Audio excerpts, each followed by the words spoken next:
नमस्कार, स्वागत है आप सभी का। आप देख रहे हैं इंडिया डेली। मैं हूं आपके साथ गीतू चौहान। बुलेटिन की शुरुआत करते हैं। मिडिल ईस्ट में बढ़ते तनाव के बीच अब सवाल सिर्फ ईरान और इजरायल का नहीं रहा। सवाल अब अमेरिका की सैन्य तैयारी, हथियारों के भंडार और वैश्विक शक्ति संतुलन का बन गया है। ईरान युद्ध के बाद अमेरिकी मीडिया में दावा किया गया है कि कैंप डेविड में राष्ट्रपति डोनाल्ड ट्रंप और रक्षा मंत्री पीट हेगसेथ के बीच हथियारों की कमी को लेकर तीखी चर्चा हुई है। रिपोर्ट के मुताबिक ट्रंप इस बात से नाराज थे कि मुख्य हथियारों की कमी का समाधान अब तक नहीं हुआ, लेकिन ट्रंप ने इन खबरों को फेक न्यूज बताते हुए पूरी तरह खारिज कर दिया है। उन्होंने कहा कि मैं पीट हेगसेथ के काम से बेहद खुश हूं, सेना में उनका बहुत सम्मान है। यानी सवाल ये है कि अगर सब कुछ सामान्य है तो फिर इतनी जोरदार सफाई क्यों दी जा रही है।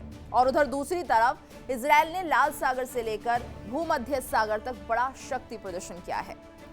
तो युद्धपोत, पनडुब्बियां और संयुक्त नेवल ड्रिल ये सिर्फ अभ्यास है या ईरान के लिए रणनीतिक चेतावनी। इसी बीच सेंटकॉम ने यूएसएस बॉक्सर से बड़े समुद्री ऑपरेशन की जानकारी दी है। दावा है कि 49 कमर्शियल जहाजों का रास्ता बदला गया है, 2 जहाजों को निष्क्रिय किया गया और 2 पर चढ़कर जांच की गई है।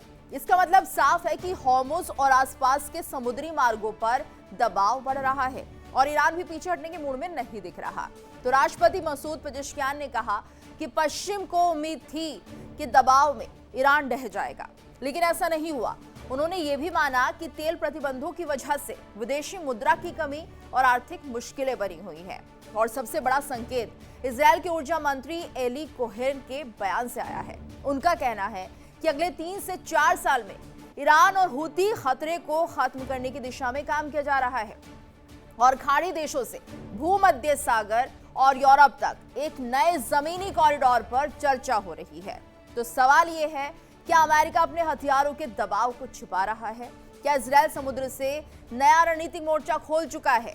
और क्या हॉर्मुज से बाब अल मंडेब तक बन रहा है एक नया भू राजनीतिक युद्ध क्षेत्र? कई ऐसे सवाल हैं जो कि अब उठने लगे हैं। आखिर स्थिति किस तरफ जा रही है?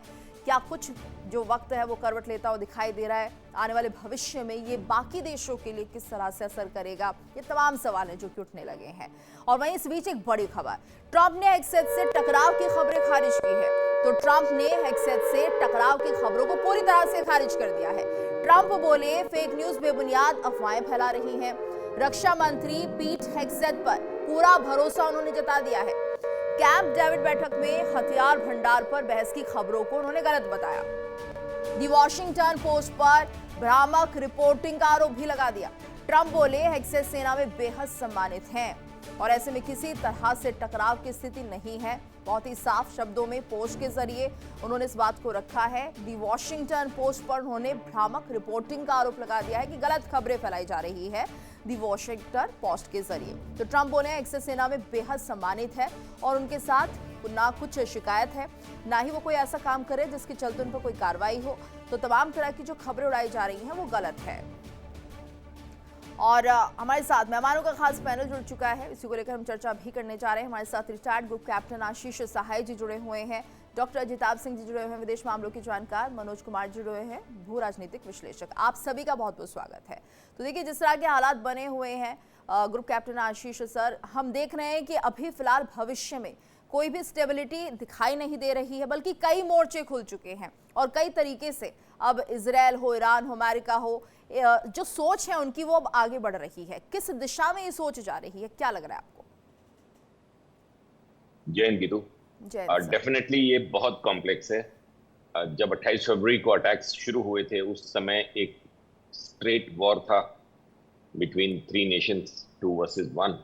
और आज जब हम बात कर रहे हैं, it's a very very complex situation, क्योंकि यमन, सऊदी का जो स्कर्मिश चल रहा है, यूक्रेन, ईरान का जो नया एंगल ऐड हुआ है, और इसके अलावा अब ये जो ओमान और ईरान का एक हॉर्मुज को लेकर पिछले 1 हफ्ते से करीब बातचीत चल रही है, जिसका वैलिडेशन है ये परसों जो हम लोग डिस्कस कर रहे थे कि this has nothing to do with the MOU, America के साथ जो ईरान का एमओयू है हॉर्मुज मैनेजमेंट को लेके।